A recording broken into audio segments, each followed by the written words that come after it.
Jalpally municipal commissioner వెంకట్రామన్తో ఉన్నారు. ప్రజా సమస్యల గురించి, ప్రజా సమస్యల పరిష్కారాన్ని గురించి ఆయన అడిగి ఒకసారి తెలుసుకుందాం. వెంకట్రామ్ గారు చెప్పండి, ముందు మీ ప్రాధాన్యాలు ఏంటి? ఫస్ట్గా మీకు నమస్కారం సార్. మీకు మీ తరఫున మీ ద్వారా జల్పల్లి ప్రజలకు నా యొక్క నమస్కారాలు. ముఖ్యంగా నేను వచ్చి 3 months అవుతుంది ఇక్కడ. 3 months నుంచి నేను వచ్చినప్పటి నుంచి నేను మొదటగా కాన్సన్ట్రేషన్ చేసింది శానిటేషన్ మీద. శానిటేషన్ ఇక్కడ చాలా ప్రాబ్లంగా ఉంది. జనాలు అవేర్నెస్ లేక వాళ్ళు చెత్త మొత్తం తీసుకొచ్చి రోడ్ల మీద, ఆ తర్వాత ఓపెన్ ప్లాట్లలో పడేయడం జరుగుతుంది. నేను వచ్చిన తర్వాత అటువంటి హాట్స్పాట్స్ ఏవైతే ఉన్నాయో, చెత్త హాట్స్పాట్స్ మొత్తం క్లీన్ చేయడం జరిగింది. స్పెషల్ డ్రైవ్ తీసుకున్నాను. మా స్టాఫ్ని వాళ్ళు ఇంతకుముందు 5 o'clock నుంచి 1 o'clock వరకే వాళ్ళ డ్యూటీ ఉంది. కానీ నేను వచ్చిన తర్వాత వాళ్ళని ఫుల్ టైం తీసుకొని వాళ్ళకి భోజనాలు అరేంజ్ చేసి, మధ్యాహ్నం లంచ్ అరేంజ్ చేసేసి, మనం జల్పల్లి చాలా అధ్వానంగా ఉంది శానిటేషన్ పరంగా. చూస్తే కూడా మంచిగా అనిపిస్తలేదు. మనం బాగా చేయాలనే ఉద్దేశంతో, వాళ్ళ సహకారంతో, మరి ప్రజాప్రతినిధుల యొక్క సహకారంతో, గౌరవ కౌన్సిలర్, గౌరవ చైర్మన్ల వాళ్ళ సహకారంతో స్పెషల్ డ్రైవ్ తీసుకొని జల్పల్లి మొత్తంలో స్పెషల్ శానిటేషన్ తీసుకోవడం జరిగింది. ముఖ్యంగా నా మొదటి ప్రాధాన్యత శానిటేషనే. చాలామందికి ఇక్కడ జల్పల్లి మున్సిపాలిటీలో ప్రజలకు అవగాహన లేదు. ఇక్కడ 26 నుంచి 30 ఆటోలు, స్వచ్ఛ ఆటోలు తిరుగుతున్నాయి. House to house, door to door collection చేస్తున్నాయి.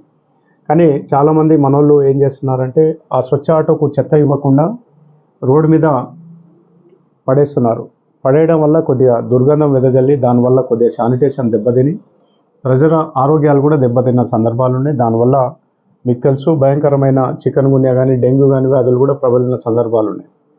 అట్లా రాకుండా ఉండాలంటే చెత్త మనం ప్రాపర్గా చెత్త ఆటోకు మాత్రమే వేయాలి. ఆయన ఎంత తీసుకుంటున్నాడు సార్? ఆయన పర్ హెడ్ ఒక ఇంటికి 50 రూపాయలు మాత్రమే కలెక్ట్ చేస్తున్నాడు. ఆ 50 రూపాయలు కూడా మనం ఒక ఇంటికి ఇవ్వలేకపోతే, మన శానిటేషన్ పరంగా ఆ మాత్రం ప్రాధాన్యత ఇవ్వకపోతే కష్టంగా ఉంటుంది. నిజంగా కూడా చాలామంది ఈ ఆటోస్కి చెత్త వేయట్లేదు. వాళ్ళలో మార్పు తీసుకోవడానికి ప్రజాప్రతినిధులు ఇప్పుడు లేరు. ఇప్పుడు మున్సిపల్ పరంగా ఎలాంటి చర్య తీసుకుంటున్నారా? మేము ఇది ఒక స్వచ్ఛంద సంస్థతో మాట్లాడుతున్నాం సార్. మన స్పెషల్ ఆఫీసర్ గారు 27 జనవరి నాడు వారు బాధ్యత తీసుకోవడం జరిగింది. వారు బాధ్యత తీసుకున్న తర్వాత మనం ఈ చెత్త సమస్యని ఏ విధంగా చేయాలనేది వాళ్ళు కొన్ని సూచనలు చేశారు. ఆ సూచనలు ఏంటంటే, ఒక స్వచ్ఛంద సంస్థ ఉంది. ఒక చెత్త డోర్ టు డోర్ వెళ్ళేసి ఆ సంస్థ వాళ్ళే వచ్చేసి 1 kg 3 రూపాయల కన్నా వాళ్ళే పర్చేజ్ చేస్తారు. అంటే ఎవరైతే చెత్త ఇస్తారో వాళ్ళకి 3 రూపాయలు కేజీ వాళ్ళు ఇస్తారు. ఆ విధంగా చెత్త కలెక్షన్ చేసి ఆ ప్లాన్ ఆ కార్యాచరణ మేము రూపొందిస్తున్నాం స్పెషల్గా ఆఫీసర్ గారి ఆధ్వర్యంలో. అది ఇట్లా సక్సెస్ అయితే మనము 100% కాకుండా కానీ ఒక 90% మనం చెత్త కంట్రోల్ చేయడానికి అవకాశం ఉంటుంది సార్. ఐటీసీ వాళ్ళతోని మనం టైఅప్ అవుతున్నాం. ఐటీసీ జల్పల్లిలో మరీ ముఖ్యంగా అక్రమ కట్టడాలు. టౌన్ ప్లానింగ్ అస్తవ్యస్తంగా ఉంది. మీరు రాకముందు, మీరు ఇప్పుడే వచ్చారు, మీకు అవగాహన అయిపోవచ్చు. కానీ దీన్ని ఎట్లా చక్కదిద్దుతారు సార్? నా నోటీస్ కూడా వచ్చినాయి సార్. అక్రమ కట్టడాలు అంటే దాదాపుగా ఇక్కడ నేను గతంలో చెప్పినట్టు, ఇక్కడ జల్పల్లి మున్సిపాలిటీలో 90% పేద ముస్లిమ్స్ ఉన్నారు. 90% వాళ్ళకు 200 గజాలు లేవు, 150 గజాలు లేదు. వాళ్ళకు కేవలం ఒక 50 గజాలు, 30 గజాల్లో మాత్రమే ఇల్లు కట్టుకుంటున్నారు. అయితే మనకు టీఎస్బీ పాస్ ప్రకారము 70 గజాల వరకు పర్మిషన్ అక్కర్లేదు సార్. మనకు 70 గజాలు దాటితే, 70 గజాల లోపల ఉంటే 1 రూపీ పేమెంట్ చేసేసి టీఎస్బీ పాస్ ద్వారా మనం పర్మిషన్ తీసుకోవాలి. అది కూడా ఎప్పుడు వాళ్ళకి రిజిస్టర్డ్ డాక్యుమెంట్ ఉంటే, కట్ ఆఫ్ డేట్ లోపల వాళ్ళకి రిజిస్టర్డ్ డాక్యుమెంట్ ఉంటే వాళ్ళు పర్మిషన్ తీసుకోవడానికి అవకాశం ఉంటుంది. 70 గజాల పైన ఉంటే ఖచ్చితంగా వాళ్ళు పర్మిషన్, టీఎస్బీ పాస్లో పర్మిషన్ తీసుకోవాల్సిందే. వాళ్ళు పర్మిషన్ తీసుకున్నాకనే వాళ్ళు కన్స్ట్రక్షన్ అనేది స్టార్ట్ చేయాలి. ఇక్కడ కన్స్ట్రక్షన్ అనేది నా నోటీస్కి వచ్చింది. ఆ కన్స్ట్రక్షన్ మంచి పద్ధతి కాదు. నేను టౌన్ ప్లానింగ్ అధికారులకు నేను చెప్తా ఉన్నాను, ప్రతి సందర్భంలో ప్రతిదీ చూడమని చెప్తున్నాను. ఎక్కడైతే అక్రమ కట్టడాలు ఉన్నాయో వాటిని అరికట్టమని చెప్తున్నాను, నోటీసులు ఇవ్వమని చెప్తున్నాను. ఆ నోటీస్ ఇచ్చేసి వాళ్ళను డిమాలిషన్ కూడా మేము ప్రపోజ్ చేస్తాం. సరే, మీరు చెప్పినట్టు 100 గజాలు 70 గజాలు పేదల సమస్య, దానికి మానవతా దృక్పథంతో వివరించాలి. కానీ అక్రమంగా ప్రభుత్వ ల్యాండ్లు, చెరువు ల్యాండ్లు కబ్జా చేసి పెద్ద పెద్ద బిల్డింగ్ లేపారు జల్పల్లిలో. ఇవి మీ దృష్టికి వచ్చినాయా? నా దృష్టికి ఇక్కడ చెరువు పక్కన ఒక బిల్డింగ్ వచ్చింది సార్. అది నా నోటీస్కి వచ్చింది. అది అయితే ఆ బిల్డింగ్ సంబంధించింది నేను కనుక్కున్నాను, నేను తెలుసుకున్నాను. ఏంటంటే నేను రాకముందే ఆల్మోస్ట్ ఆ బిల్డింగ్ అయిపోయింది. ఇక్కడే మనము మరాఠా భవన్ ఆపోజిట్లో ఉంటుంది సార్ ఆ బిల్డింగ్. దయచేసి అంటే ఆ బిల్డింగ్ గురించే మీరు చెప్తూ ఉంటారు. ఆ బిల్డింగ్ గురించి నేను ఇరిగేషన్ వాళ్ళకి రాస్తున్నాను. మోర్ ఓవర్ ఏంటంటే నాకంటే ముందు అధికారులు అక్కడ టీఎస్బీ పాస్లో పర్మిషన్ ఇవ్వడం జరిగింది. ఆ బిల్డింగ్కి పర్మిషన్ ఉందని చెప్తున్నారు. అంటే మీరు చెప్తున్నారు బట్టి టీఎస్బీ పాస్ కోసం నిబంధన వేరు ఉంది, ఆ బిల్డింగ్ ఎట్లా ఇచ్చారు? అదే నేను తెలుసుకుంటాను. టౌన్ ప్లానింగ్ అధికారులతో నేను కనుక్కుంటాను. వాట్ ఈజ్ వాట్, ఏం జరిగిందని నేను కనుక్కుంటాను. పర్మిషన్ ఉందని వాళ్ళు చెప్తున్నారు. ఆ తర్వాత కొంతమంది మీడియా మిత్రులు ఏమంటున్నారంటే అది ఎఫ్టీఎల్లో ఉందని వాళ్ళు అంటున్నారు. ఎఫ్టీఎల్ తేల్చాల్సింది ఇరిగేషన్ అండ్ రెవెన్యూ వాళ్ళకు కూడా మేము లెటర్ రాస్తాము. వాళ్ళ రిపోర్ట్ వచ్చిన తర్వాత అంటే ఖచ్చితంగా ఎఫ్టీఎల్ చర్యలు తెచ్చాల్సిన తీసుకుంటాం. రెవెన్యూ వాళ్ళే, ఇరిగేషన్ వాళ్ళే, కానీ బేసిక్గా మున్సిపల్ నుంచి కంప్లైంట్ పోవాలి. ఇప్పుడు తాళ్లకుంట ఉంది, జల్పల్లి చెరువు ఉంది, ఇవన్నీ పూర్తిగా అన్యాక్రాంతం అయిపోయినాయి. అది అంటే మీకు సంబంధం లేదు, మీరు లేనప్పుడు జరిగినవన్నీ. మీరు దాన్ని ఎట్లా సరిదిద్దే ప్రయత్నం చేస్తారా? ఇప్పుడు గతంలో మీరు అన్నట్టు తాళ్ళకుంటలో కొన్ని హౌజెస్ ఉన్నాయి సార్. నేను కూడా ఫీల్డ్ విజిట్ చేశాను. చిన్న చిన్న ఇల్లు ఒక 30 గజాల, 60 గజాల, 50 గజాల కట్టుకొని ఉన్నారు. అది నేను కూడా చూశాను. అది ఇప్పుడు జరిగింది కాదు, గత 10 ఏళ్ల నుంచి ఆ బిల్డింగ్స్ ఉన్నాయి. దాంట్లో ఎవరైతే ఉన్నారో ప్రజలు స్థిర నివాసం ఏర్పాటు చేసుకొని ఉన్నారు. ఇప్పుడు ఈ మధ్య కాలంలో అక్కడ కన్స్ట్రక్షన్స్ లేవు సార్. ఒకవేళ కన్స్ట్రక్షన్స్ ఉంటే ఖచ్చితంగా అడ్డుకుంటాను సార్. జల్పల్లి చెరువు పర్యటన కోసం మీ దగ్గర ప్లాన్స్ ఏమైనా ఉన్నాయా? జల్పల్లి చెరువు గురించి నేను అంటే ఇప్పటి వరకు వెళ్ళలేదు. ప్రత్యేకంగా ల్యాండ్ నిధులు కూడా విడుదలైనాయి అప్పట్లో. బీఆర్ఎస్ హెచ్ఎండి నిధులు విడుదలైనాయని నాకు కూడా తెలిసింది సార్. నా నోటీస్కి రాలేదు. ఆ నిధుల గురించి కూడా మరి ఎంతవరకు ఖర్చు అయినాయి, వర్క్ స్టార్ట్ అయిందా లేదా అనేది నాకైతే తెలియదు. తెలుసుకుంటాను సార్, తెలుసుకొని మీకు క్లారిటీ ఇస్తాను. సరే, ప్రధాన సమస్య పొల్యూషన్. జల్పల్లి చుట్టూ కనీసం మీకు 40-50 ఇల్లీగల్ ఇండస్ట్రీస్ ఉన్నాయి. బ్యాటరీ పరిశ్రమ కావచ్చు, మీకు ప్లాస్టిక్ గోడౌన్స్ కావచ్చు. నైట్ అంతా పొల్యూషన్. దీని మీద చాలా పెద్ద ఫైట్ చేస్తున్నారు. దాన్ని ఎట్లా మీరు చేసిన పాపం నేనట్లేదు, కానీ ఖచ్చితంగా గత పాలకులు చేసిన పాపమే.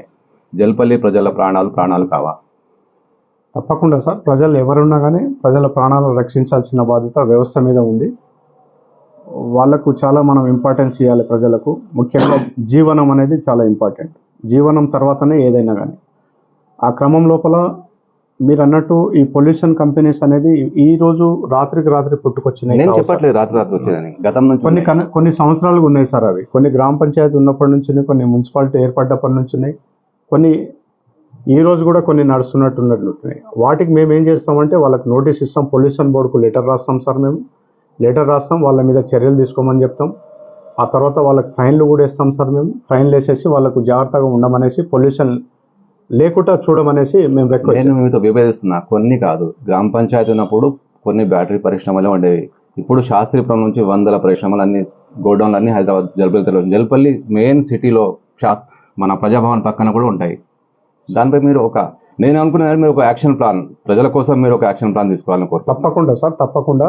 మీరు గతంలో ఇంతకుముందు నేను చెప్పినట్టు నేను వచ్చినప్పటి నుంచి కొద్దిగా సర్వేల సిపెక్ సర్వే కానివ్వచ్చు, రేషన్ కార్డ్ సర్వే కానివ్వచ్చు, ఇందిరమ్మ ఇల్లు సర్వే కానివ్వచ్చు, ప్రభుత్వ పథకాలు వివిధ కారణాల చేత ప్రభుత్వ పథకాల్లో మేము బిజీ ఉండడం వల్ల, అధికారులు మా స్టాఫ్ ఉండడం వల్ల కొద్దిగా దాని మీద కాన్సన్ట్రేషన్ చేయలేదు సార్. మేము ఖచ్చితంగా వాటి మీద కాన్సన్ట్రేట్ చేసి ఖచ్చితంగా చర్యలు తీసుకుంటాం. మీ ఉద్దేశం పరిష్కారం ఎట్లా ఉంటుంది దానికి? మేము రాస్తాం సార్, పై అధికారులకు నివేదిక పంపిస్తాము. పై అధికారుల సూచన మేరకు నడుచుకుంటాం సార్. ఓకే, చివరిగా బడ్జెట్ ఎట్లా ఉందండి? మీకు సరిపోతున్నాయా నిధులు? నాకు తెలిసి జీతాలకే సరిపోవట్లేదు అని ఒక సమాచారం.